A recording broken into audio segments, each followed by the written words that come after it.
আমরা কিভাবে এই ব্যথাবিহীন একটা সকাল, পেনকিলারবিহীন একটা সকাল আর সোকল্ড বিভিন্ন জেল ক্রিম মাখানোর জীবন থেকে বেরিয়ে আসতে পারি। ঘুম থেকে বিছনা থেকে মাটিতে নামার পর হাঁটুতে অসহ্য ব্যথা, 2-5 মিনিট হাঁটাচলা করা যাচ্ছে না, তারপরে ব্যথাটা একটু কমছে, হাঁটু দিয়ে ওপর নিচ করা যাচ্ছে না। শীতকাল মানে কারুর কাছে আনন্দের, কারুর কাছে বিভীষিকার।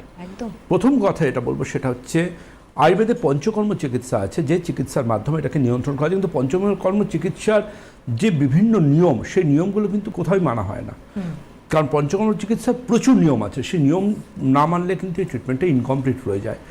আমরা পরম্পরা আয়ুর্বেদের পক্ষ থেকে যে ট্রিটমেন্টটা দিই সেটা সাজেস্টিভ। আমরা কেউ যদি মনে করেন আমি পঞ্চকর্ম চিকিৎসা স্যার আপনার কাছে নিতে চাই ডিউ টু পেন, আমি কিন্তু সেক্ষেত্রে বা মাইগ্রেন বা ঘুম হয় না, এগুলো সব পঞ্চকর্ম চিকিৎসা আছে আমাদের। কিন্তু সেক্ষেত্রে আমরা তাকে দেখে সাজেস্ট করবো যে আদৌ তাকে এই ট্রিটমেন্টটা দেওয়া যাবে কিনা। কিন্তু দূরবর্তী যে পেশেন্টরা আছেন তাদের জন্য আমি ছোট্ট করে কয়েকটা জিনিস বলে রাখি। তারা কিন্তু এই পরম্পরা আয়ুর্বেদের হাত ধরে এবং পঞ্চকর্ম চিকিৎসার হাত ধরে কিন্তু তারা অনেকটা ভালো থাকতে পারবেন ঘরে বসেই।